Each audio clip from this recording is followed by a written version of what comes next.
Bien, empezamos el estudio de las 7 iglesias del Apocalipsis, pero quiero volver un poquito atrás porque no quiero que se pase por alto algunas cosas del libro de Apocalipsis. Quiero que esto también sea un seminario de Apocalipsis y que aprendamos.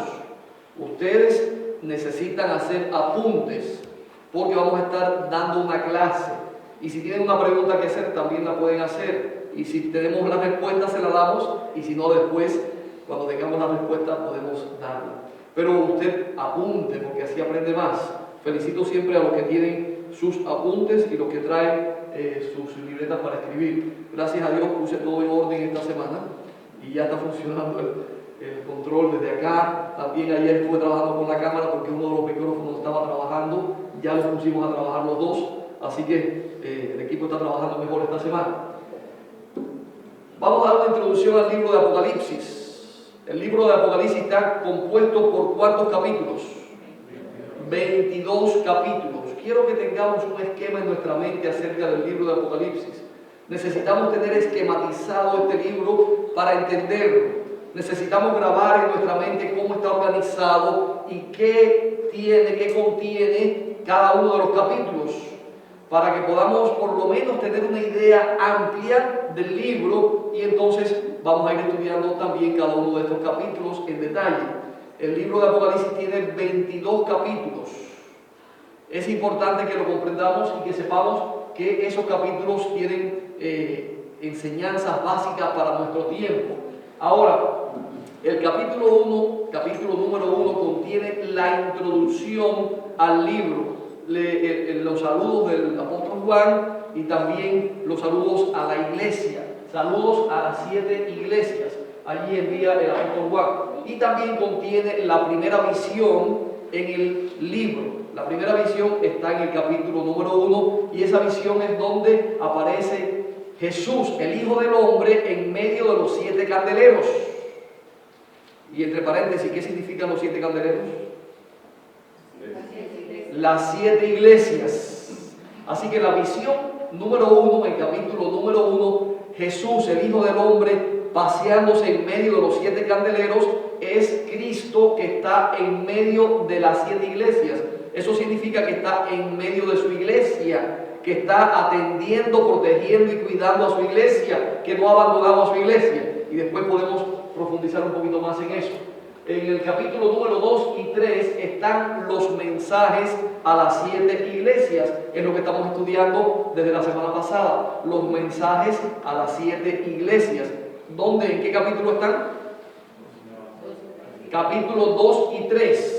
Memoricemos estas cosas, lo puse así para que usted lo memorice. Memorice qué contiene cada capítulo. Ejerza su mente. Dicen los que estudian el cerebro que generalmente los seres humanos, nosotros, empleamos una pequeñita parte de nuestro cerebro, que si pudiéramos utilizar más de nuestro cerebro, tendríamos una capacidad tremenda para memorizar, para aprender, para hacer cosas que no hacemos porque no desarrollamos nuestro cerebro. ¿Cómo usted desarrolla el cerebro? Memorice, repita. La base del aprendizaje es la repetición. Usted no puede leer una sola vez, ay, no se me queda nada. No, tiene que repetirlo muchas veces. Así que usted tiene que decir, el capítulo 1 contiene tal cosa, el capítulo 2 contiene lo otro y lo otro, y en su mente, y repítalo para que se grabe lo que contiene el capítulo, cada uno de los capítulos del Apocalipsis. Así que el capítulo 2 y 3, ¿qué contiene? Los mensajes a las 7 iglesias. Y voy a estar haciendo preguntas, quiero que ustedes respondan, porque para un maestro tiene que saber si los alumnos están atendiendo y están comprendiendo. Por eso hacemos preguntas. Ahora estoy enseñando, así que estoy preguntando constantemente. Capítulo 4, ¿qué contiene? La adoración celestial. En el capítulo 4 está la adoración celestial, después lo vamos a estudiar, pero allí contiene todo lo que sucede en el cielo cuando están los seres celestiales adorando a Dios, al Creador. Capítulo 4. Capítulo 5, ¿qué contiene? El rollo con los 7 sellos y el cordero. Ese rollo tiene 7 sellos y el cordero ahí se presenta en ese capítulo. Si nosotros sabemos lo que contiene cada capítulo, cuando vamos a buscar algo en el libro de Apocalipsis, fácil lo encontramos. ¿Dónde dice acerca de los 7 sellos? ¿Dónde dice del Cordero que abre los 7 sellos? El capítulo 5, el capítulo 4. ¿Cuál es el capítulo? Pero lo tenemos memorizado y entonces podemos encontrarlo fácilmente en la Biblia. Capítulo 6, ¿qué contiene? Es fácil. Capítulo 6, 6 sellos. 6 sellos. Están los sellos en el capítulo 6. No están los 7 sellos porque el séptimo sello está después en el capítulo 8. Como ustedes ven. Así que el capítulo 6 lo pueden memorizar fácilmente. Capítulo 6, 6 sellos. Los 6 primeros sellos. Capítulo 7, ¿qué contiene? Los 144,000 y el sello, cómo son sellados los 144,000 y la gran multitud.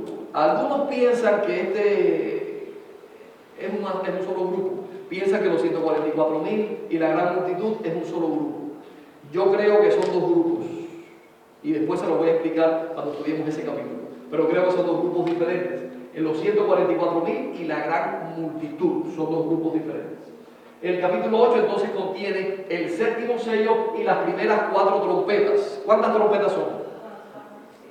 ¿Cuántas son en total? 7 trompetas. En el capítulo 8 están las primeras 4 trompetas. Pero también está el séptimo sello. Comienza el capítulo 8 con el séptimo sello y tiene las 4 primeras trompetas. Capítulo 9, ¿qué tiene? Quinta y sexta trompetas. El capítulo 10, el ángel con el librito abierto. ¿A qué se refiere ese capítulo? Lo que sucedió en el chasco de 1844. Ese capítulo se refiere a eso. Pueden ustedes estudiar ese capítulo y saber que se refiere a eso. Y es importante que lo sepamos. Capítulo 11, ¿qué contiene? Los 2 testigos, que se refiere a la Revolución Francesa y lo que sucedió allí, y también contiene la séptima trompeta. Cada uno de esos capítulos lo vamos a estudiar, pero estoy dándole el contenido general para que ustedes lo aprendan de esa manera, lo memoricen y lo vamos a preguntar cada semana. ¿Qué contienen los capítulos? Vamos a preguntar, ¿qué contiene el capítulo número 8? Y ustedes me van a decir. ¿Qué contiene el capítulo 14? Ustedes me van a decir. Así que el capítulo 11, los 2 testigos. Capítulo 12, ¿qué contiene? La mujer y el dragón. ¿Quién es la mujer? La iglesia. ¿Y el dragón? Satanás. Vamos a estudiar eso, la mujer y el dragón, capítulo 12. Capítulo 13, ¿quiénes son? ¿Qué tenemos allí?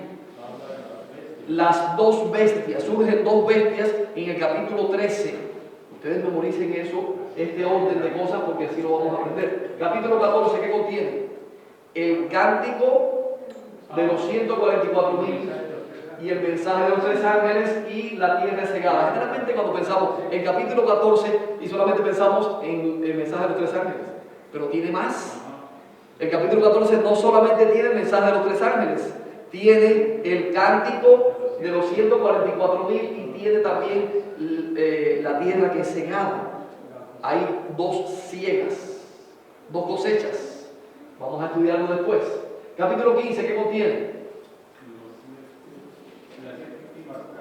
Las 7 plagas postreras, ¿verdad? Las 7 plagas postreras. Bueno, no tiene las 7 plagas, tiene los 7 ángeles con las copas. Porque las 7 plagas están en el capítulo siguiente. En el capítulo 15 aparecen los 7 ángeles con las 7 copas y el cántico de Moisés y del Cordero. Ese cántico de Moisés y del Cordero es hermoso, es maravilloso. No se estudia mucho, pero deberíamos dedicarle más tiempo a estudiar el cántico de Moisés y del Cordero. Después lo vamos a estudiar. Capítulo 15. Capítulo 16. ¿Qué contiene? Las 7 plagas postreras. Muy bien. Capítulo 17. La gran ramera y la bestia, porque ahí aparece la bestia de 7 cabezas y 10 cuernos, y es una conglomeración de las bestias de Daniel, es una conglomeración porque tiene aspectos de todas las demás bestias. El capítulo 18, el mensaje del cuarto ángel. Muchas veces se menciona el cuarto ángel, porque en el capítulo 14 tenemos los 3 ángeles, y en el capítulo 18 tenemos el cuarto ángel. El mensaje del cuarto ángel. Muchas personas mencionan ese cuarto ángel. ¿Dónde está? En el capítulo 18, pero también menciona la caída de Babilonia, que es el mensaje del cuarto ángel aquí en el capítulo 18. Capítulo 19, ¿qué dice?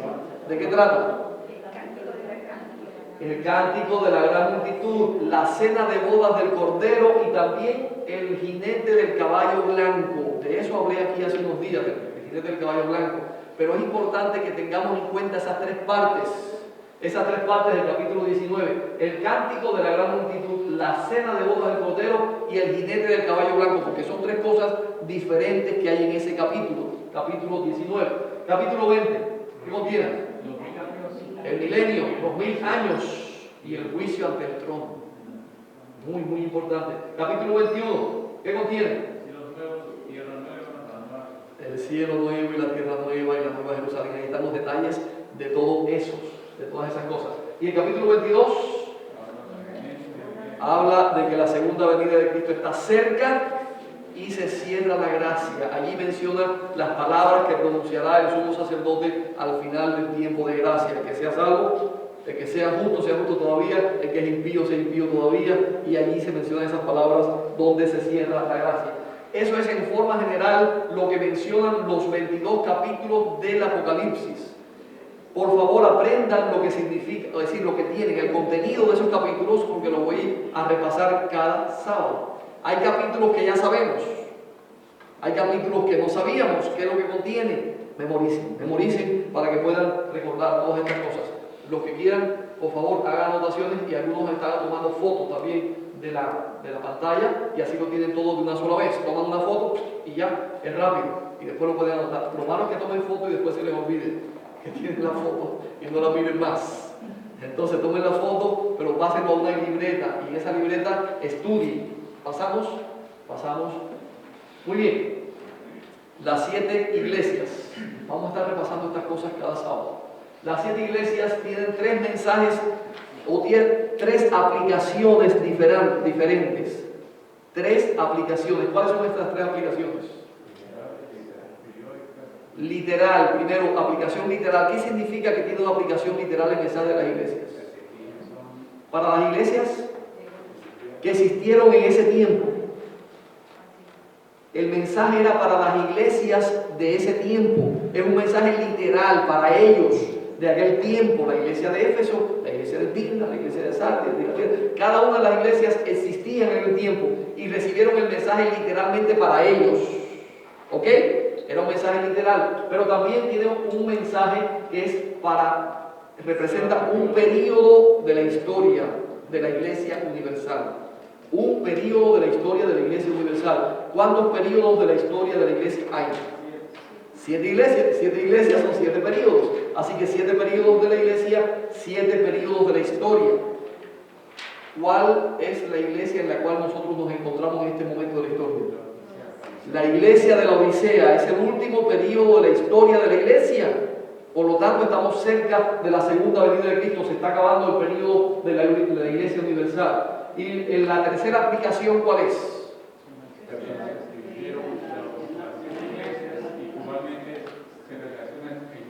En nuestra vida cristiana, en nuestra vida diaria como cristianos, se relaciona ese mensaje para cada uno de nosotros. Muy bien, ahí están los distintos periodos de la historia de la iglesia, los distintos periodos de la historia de la iglesia. Lo vimos la semana pasada, ustedes lo escribieron, tuvieron esas notas. Los que quieren copiarlo ahora, no tengan mucho tiempo, el tiempo ya se les ha ido, pueden tomar una foto los que quieran tomar la foto, pero ahí tienen los distintos periodos de la historia universal de la iglesia, cómo se dividen los distintos periodos de la historia de la iglesia. Es importante que lo sepamos, porque al saber los periodos de la historia, sabemos que el mensaje se aplica a ese periodo y a los que vivieron en ese tiempo, y lo que sucedió en ese tiempo está reflejado en estos mensajes. Muy bien, avanzamos. La primera de las iglesias mencionamos la semana pasada. ¿Cuál fue? Éfeso. Algo que recuerden del mensaje de la primera iglesia. Algo que dijimos importante que tuvo esta iglesia. ¿Qué hizo la iglesia de Éfeso?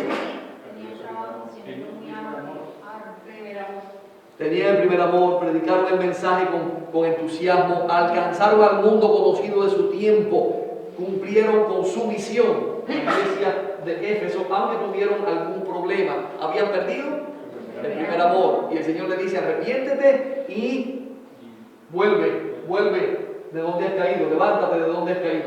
Muy bien, eso es un repaso rápidamente. En la iglesia de Esmirna, ¿cuál es el mensaje de la iglesia de Esmirna? ¿Qué pasó con la iglesia de Esmirna? Fue la iglesia perseguida. La iglesia sufrida, la iglesia perseguida. Ahí está, la iglesia sufrida. La iglesia anterior, que es la iglesia de Éfeso, es la iglesia apostólica. Es la iglesia del período de los apóstoles, hasta que murió el último de los apóstoles. ¿Cuál fue el último? Juan, el mismo que está escribiendo el Apocalipsis, fue el último de los apóstoles en morir. Ahora, esa es la iglesia apostólica, pero la iglesia que siguió es la iglesia de Esmirna, un periodo de la iglesia en que fue perseguida la iglesia. ¿Por quién? ¿Quién persiguió la iglesia en ese tiempo? ¿El papado? ¿El papado? El imperio romano. No, el papado no existía todavía. Por eso estoy preguntando, para que nosotros tengamos claridad. En el periodo de la iglesia de Esmirna, que es del año 31 al año 313, del año 100, ahí pusimos más la fecha. Porque la iglesia de Éfeso termina en el año 100. Entonces puse el año 31, que es cuando comienza la iglesia de Éfeso. Así que los alumnos no están muy despiertos esta mañana. Tienen que decirme los errores que encuentren. Miren, 31 otra vez, está mal. Es el año 100. La iglesia de Esmirna comienza en el año 100 a la muerte del apóstol Juan. Del año 100 al año 313 es el periodo en que el imperio romano persiguió a la iglesia, que lo llevaron al circo romano. ¿Cuántos han escuchado del circo romano? Todos hemos escuchado y hemos visto videos y hemos visto películas del circo romano, como llevaban a los cristianos allá al circo romano y murieron por los leones, por crucifixión, porque los mataban de diferentes maneras. Murieron en el circo romano y también de diferentes. Incluso el emperador, ¿quién fue? Nerón, creo que fue, le echó la culpa a los cristianos del incendio de Roma. Él prendió fuego a Roma y le echó la culpa a los cristianos. Y después en todas las calles crucificaban a los cristianos, los clavaban en cualquier madero, en cualquier esquina y les pegaban fuego. Murieron miles y miles de cristianos. Ese fue el periodo de la iglesia de Esmirna. El periodo de la iglesia de Pérgamo, que no vimos la semana pasada, vamos a tocarlo un poquito esta mañana. Es el periodo de la corrupción de la iglesia. Miren que el título es importante, porque así identificamos lo más importante de este periodo. Es el periodo de la corrupción de la iglesia. ¿Qué significa corrupción? ¿Por qué corrupción? Se corrompió la doctrina. Se mezcló, como dice Jim, se mezcló la doctrina verdadera con doctrinas falsas.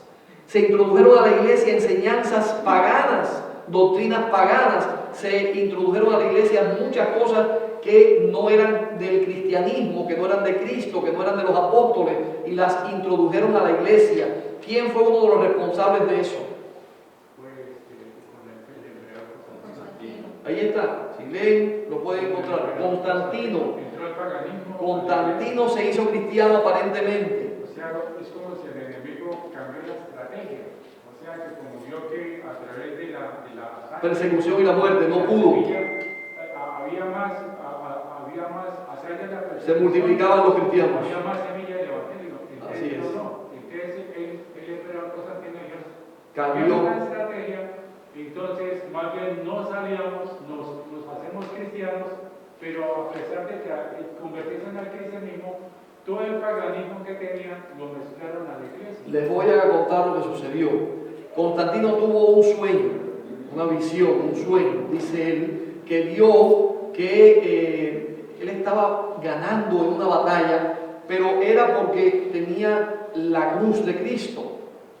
Entonces, la cruz de Cristo iba adelante y él alcanzaba la victoria. Entonces, ¿qué hizo? Cuando se despertó de ese sueño, mandó a hacer cruces en todos sus escudos. Ustedes han visto los escudos romanos, que tienen una cruz. Los cruzados, se les llamaban después. Bueno, todo eso fue porque Constantino tuvo un sueño y dijo, voy ahora a convertirme al cristianismo, porque lo puso en práctica y venció en la batalla. Al ganar la batalla, entonces dijo que se había convertido al cristianismo, se bautizó, se hizo cristiano y de allí en adelante hizo del cristianismo la religión oficial del imperio. Anteriormente a Constantino era la religión perseguida, murieron miles de cristianos, ustedes vieron el periodo de Esmirna, fueron perseguidos por los anteriores emperadores y fueron muertos en el circo romano de otras maneras, pero después de Constantino, entonces pasó a ser la iglesia oficial del Estado, la iglesia católica romana, comenzó a ser la iglesia del Estado. Por eso hoy pensamos que la iglesia oficial es la iglesia católica, porque Constantino la oficializó en el Estado en su tiempo y allí dio el edicto de Milán. Y el edicto de Milán estableció que el Papa o el sacerdote de Roma sería el sacerdote principal de la Iglesia Universal en todo el imperio. Allí comenzó el papado. ¿Ok? Así que Constantino comenzó a establecer el poder papal, aunque todavía no tenía el poder solo, absoluto, porque estaba Constantino y estaban los emperadores. Pero después que el emperador se mudó hacia Constantinopla y puso su capital en Constantinopla, entonces quedó el sacerdote de Roma como el principal dirigente político y religioso en Roma, y allí comenzó el poder papal en Roma en 538. Muy bien, así que la iglesia se introdujo muchas doctrinas falsas y ustedes ven allí, no puedo mencionar todo, el tiempo se me fue muy rápido, pero entraron filosofías de la filosofía griega, muchas enseñanzas de la filosofía griega. Lo que hoy cree la Iglesia Católica está contaminado con la filosofía griega. Los griegos, los filósofos griegos tenían muchas creencias de la inmortalidad del alma. Y eso se introdujo en la iglesia, en las creencias de la iglesia. Por eso hoy la iglesia tiene esa doctrina. Y por eso ustedes ven que hay doctrinas de Sócrates, Platón, Aristóteles. Muchas de esas creencias son creencias de la iglesia católica actualmente. En ese tiempo se contaminó la iglesia con las enseñanzas paganas y con las filosofías griegas. ¿Ok? La idolatría, las imágenes, todo comenzó, pero vamos a ver cada uno de los periodos cómo se fue introduciendo estas creencias. Ahora, la iglesia de Pérgamo la podemos recordar especialmente por dos cosas. Si ustedes leen el mensaje, yo no lo puedo leer esta mañana, pero pueden leer el mensaje de la iglesia de Pérgamo que está en el capítulo 2. Dice que tienen los que retienen la doctrina de Balaam y la doctrina de los Nicolaitas. Se me olvidó poner aquí Balaam, pero pueden poner las dos cosas, la doctrina de Balaam y la doctrina de los Nicolaitas. Así que podemos recordar a la iglesia de Pérgamo como la iglesia que tenía la doctrina de Balaam y la doctrina de los Nicolaitas. ¿Cuál era la doctrina de Balaam? ¿Qué hizo Balaam? ¿Quién era Balaam? Era un profeta que se dejó comprar por el rey para maldecir al pueblo de Dios. El rey Balac quería maldecir al pueblo de Dios y no podía maldecirlo porque era un pueblo bendecido por Dios. Y Balaam, el rey mandó a buscar a Balaam para que maldijera al pueblo de Israel que estaba frente a Moab. Entonces el rey le dijo que maldijera al pueblo. ¿Y qué pasó con Balaam? ¿Podía maldecir? No podía. Cuando trataba de maldecir, ¿qué salía de su boca? Bendición en lugar de maldición, porque el que Dios bendice es bendito. Pero ¿cuándo es bendito el que Dios bendice? Cuando obedece a Dios. Y Balaam se dio cuenta de esto y dijo: el pueblo no puede ser maldecido, no puede ser maldito porque está obedeciendo a Dios. Cuando el pueblo deje de obedecer a Dios, entonces podré maldecirlo. ¿Están entendiendo eso? ¿Qué hizo Balaam? Entonces le dijo al rey: mira, tengo un plan. Vamos a introducir en el pueblo de Israel las mujeres paganas, las mujeres de tu pueblo. Busca las mujeres más hermosas que tengan, las jóvenes más atractivas, que vayan a los hombres, que atraigan y seduzcan a los hombres y los lleven a adorar a sus dioses, a sus ídolos. Así se mezcló la religión pagana en ese tiempo y así se mezcló también la fornicación con los pueblos paganos, con las moabitas. Hermanos, esa es la estrategia del enemigo hasta ahora. Introducir la falsa adoración, introducir la idolatría, introducir las iglesias paganas dentro de nuestra iglesia. ¿Qué significa mujeres en la profecía?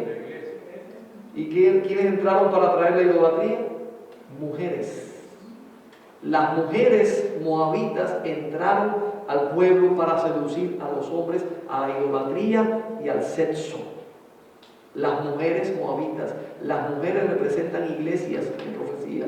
Así que actualmente las mujeres moabitas están entrando también a nuestra iglesia para corromper nuestra iglesia.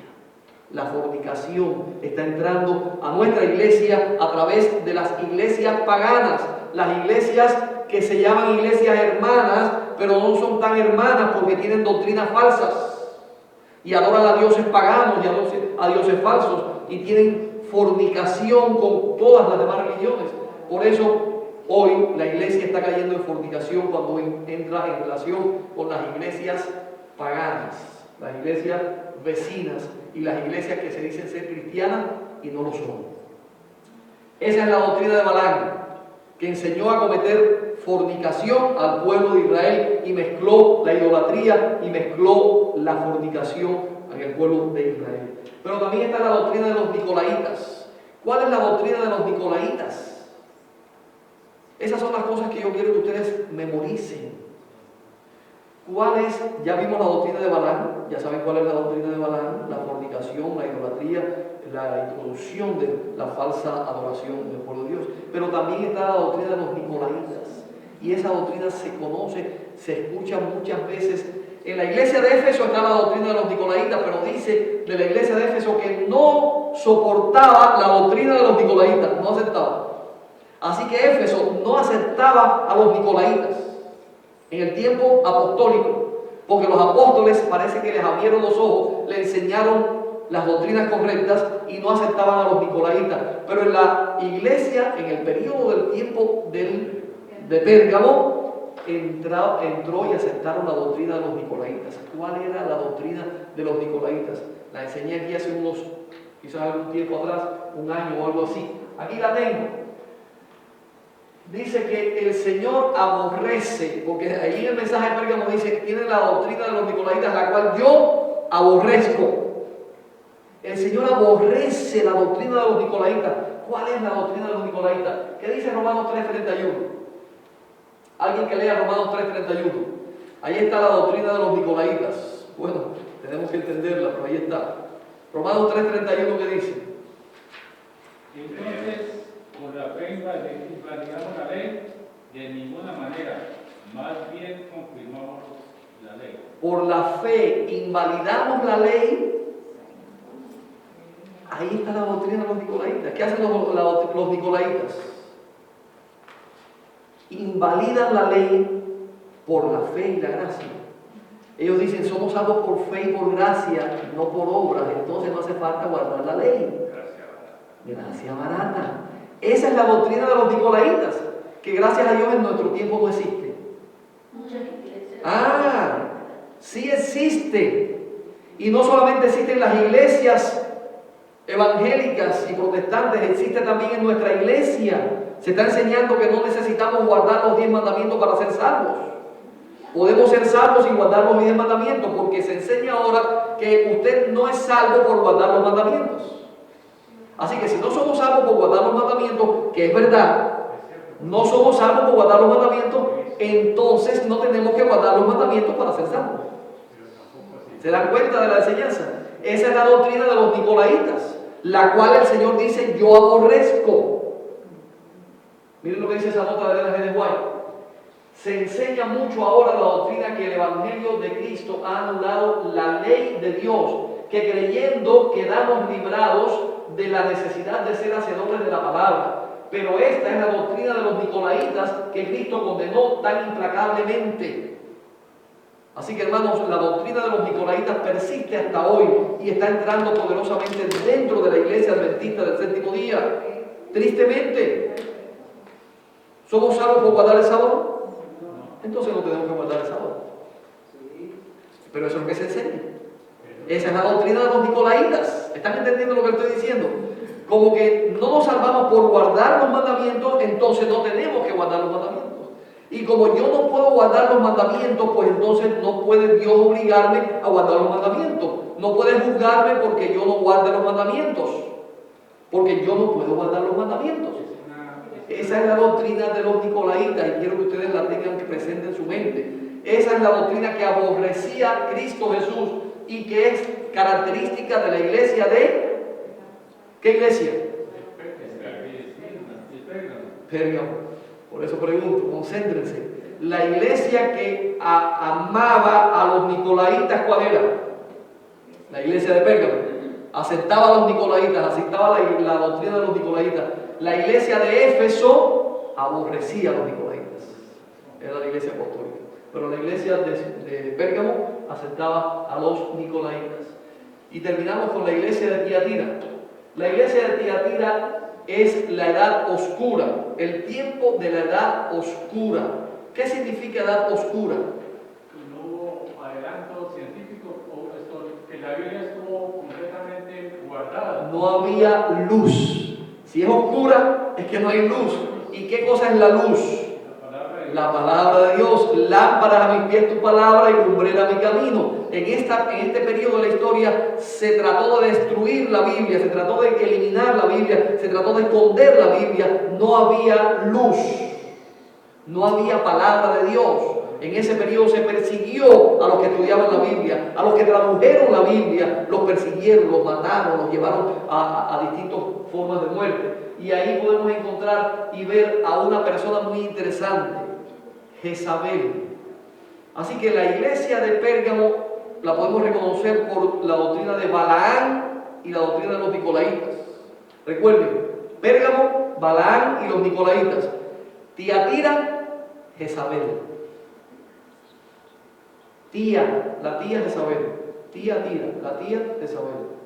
Memoricen eso. La iglesia de la tía Jezabel. La tía Tira es Jezabel. ¿Cuál era la doctrina de Jezabel? La fornicación y la idolatría. La fornicación espiritual. Jezabel fue la mujer de quién en la historia bíblica, del rey Acab. Y Jezabel era una mujer sirofenicia que era hija de Edbaal, que era el sacerdote de Baal. Ella también era sacerdotisa de Baal. Baal era el dios pagano que adoraban los sirofenicios. Entonces trajo al dios Baal al pueblo de Israel y llevó a Acab a la fornicación espiritual, de manera que el pueblo comenzó a adorar en los lugares altos. ¿Qué cosas eran los lugares altos? Era donde se establecían ídolos para adorar, en los lugares por ejemplo, del bosque. En un lugarcito alto hacían allí un altar de adoración. Se llamaban los lugares altos. Allí adoraban a Baal y adoraban a los dioses paganos. Jezabel se encargó de promover a Baal dentro del pueblo de Israel y persiguió a los sacerdotes de Jehová y los mandó a matar. Persiguió a los sacerdotes y a los profetas de Dios de Jehová y los mandó a matar. ¿Recuerdan ustedes a Elías? ¿Qué dijo Elías? Han matado a todos y solamente yo he quedado. ¿Y era verdad que había quedado solo?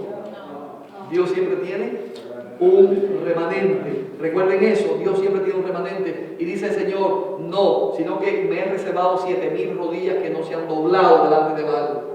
Hermanos, habían todavía hombres y personas fieles en tiempos de Jezabel. Y en tiempos de Tiatira sucedió exactamente lo mismo. Jezabel persiguió a los profetas, persiguió al pueblo de Israel, al pueblo de Dios, y eliminó la adoración al verdadero Dios y estableció la adoración a Baal. Eso sucedió también en la historia, en este periodo de la historia del 358 al 1517. Déjenme verificar la fecha, a ver si no me equivoqué. Esta fecha, 538, no 300. Miren, otra equivocación. No es 358, es 538. Cambié los números. En vez de poner 538, puse 358. 538 hasta el año 1517. ¿Qué pasó en el 538? ¿Empezó quién? La profecía de los 900 días. Sí, y empezó el cuerno pequeño, empezó el papado, a reinar el papado. Allí comenzó esta iglesia con la Inquisición, la persecución a los reformadores, la persecución a todos los valdenses, los albigenses, todos los que querían obedecer la palabra de Dios fueron perseguidos. Así como Jezabel persiguió en su tiempo al pueblo de Dios, a los profetas, a los sacerdotes de Dios, esta iglesia en ese periodo persiguió a los verdaderos adoradores de Dios, persiguió a los profetas de Dios, persiguió a Elías, persiguió y mató a todos los profetas que pudo. Lo que sucedió con los valdenses, ustedes pueden averiguarlo en el libro El conflicto de los siglos o también en la historia. Los valdenses fueron perseguidos y destruidos, trataron de destruirlos completamente. Incluso una de las bulas papales dijo que esta serpiente venenosa de los valdenses tiene que ser destruida.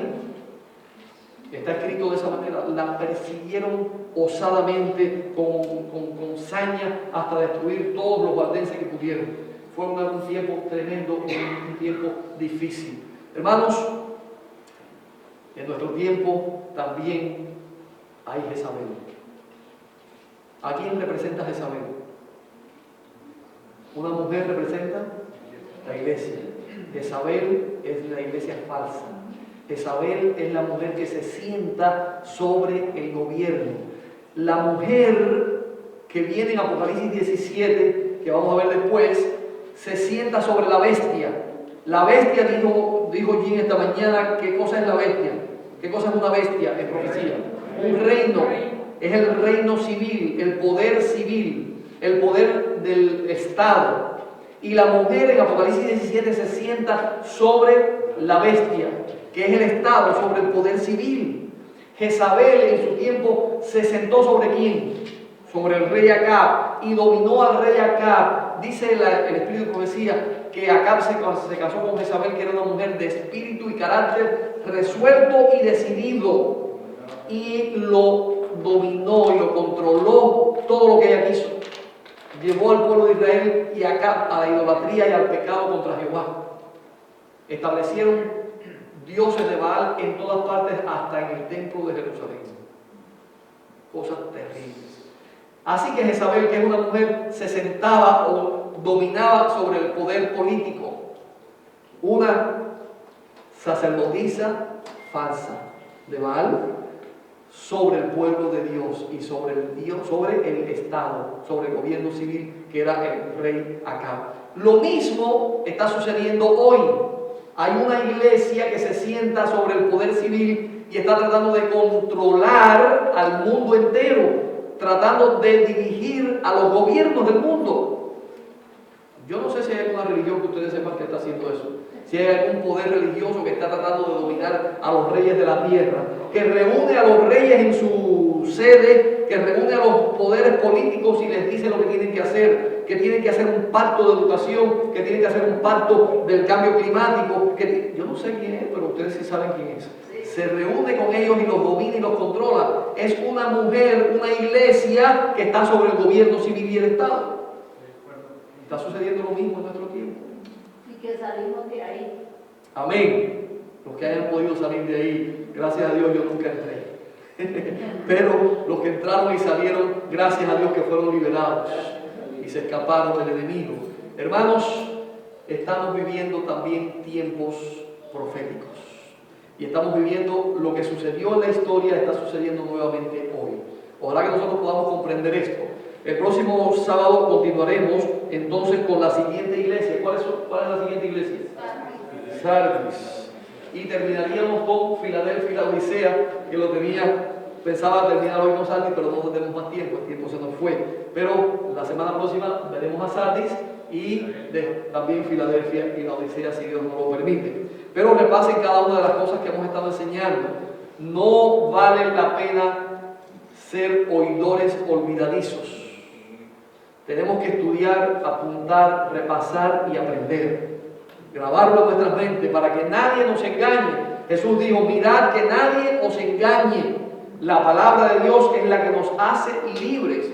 Dice Jesús, conoceréis la verdad y la verdad os hará libres. Hermanos, estaba escuchando a un señor que explica muchos asuntos políticos y sociales de este tiempo, Sturling, Daniel Sturling, no sé si ustedes lo han escuchado. Es cristiano también, pero no es adventista, pero él explica muchos de los acontecimientos y es consejero político de muchas personas. Y él estaba explicando lo que está pasando en los Estados Unidos y ha pasado por muchos años, que han sido lavados el cerebro a la nueva generación de americanos. Desde hace años, algunos años atrás, quizás desde los años 60, comenzó un plan macabro por los jesuitas para controlar y cambiar la manera de pensar de los americanos. ¿Cómo? A través de la educación. A través de las escuelas se está cambiando la manera de pensar de las nuevas generaciones de americanos, porque quieren cambiar la constitución, quieren cambiar la libertad que hay en este país, quieren establecer el gobierno mundial, pero la constitución de este país no se lo permite. Entonces ellos quieren quitar eso, pero con guerra no pueden. Este país tiene mucho poder militar, así que no pueden con la guerra. ¿Cómo lo están haciendo? A través de un plan de educación para lavar el cerebro a las nuevas generaciones. Por eso ustedes ven hoy que las universidades, la mayoría de los estudiantes de las universidades son progresistas y están a favor de los gobiernos socialistas y los gobiernos civiles socialistas. Por eso las nuevas generaciones están a favor de esa política, porque se les está lavando el cerebro, porque les están educando y enseñando para guiarlos a lo que ellos quieren. Nosotros seremos libres si permitimos que la palabra de Dios nos enseñe. Y si permitimos que Dios sea nuestro maestro, la palabra de Dios, no el enemigo y no la educación en este mundo. Tenemos que tener mucho cuidado. Incluso algunos, y decía Sturling, que algunos piensan que la educación en el hogar tiene una barrera para salvar a los hijos.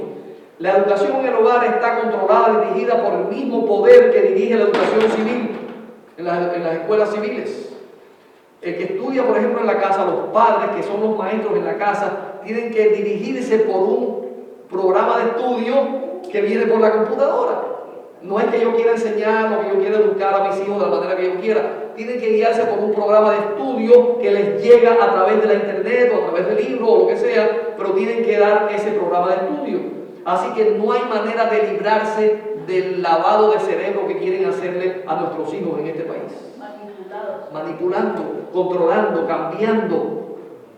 Hermanos, conoceréis la verdad y la verdad os hará libres. La educación y el conocimiento es lo único que nos puede hacer libres de los poderes del enemigo en este mundo. Por eso estamos en este lugar estudiando. Por eso estamos estudiando Daniel y Apocalipsis. Por eso estamos estudiando la palabra de Dios, porque no queremos que nadie nos engañe. Mirad que nadie os engañe. Necesitamos estudiar, necesitamos leer. Tome tiempo en su casa para leer lo que estamos estudiando aquí.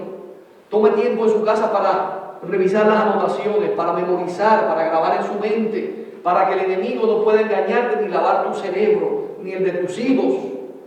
Piensa qué es lo que miran tus hijos en la casa, en la televisión, cuáles son los jueguitos que están jugando. Todo está programado para cambiarle la mentalidad a nuestros hijos. Todo está preparado, todo está bien pensado, y los que están dirigiendo eso son los que vienen de Jezabel, los jesuitas. Son los que dirigen todo en la educación y en todos los gobiernos. Dice el Espíritu de Profecía que se metían en todas partes hasta que llegaban a ser los consejeros de los reyes, de los estadistas. Hoy está sucediendo eso también. No tenemos tiempo para hablar más de eso, porque hay muchas cosas interesantes que tenemos que hablar. Ojalá que podamos despertar y que podamos dedicar tiempo a estudiar la palabra de Dios. Que el Señor nos bendiga. Vamos a cantar un himno para terminar. ¿Cuánto de bien?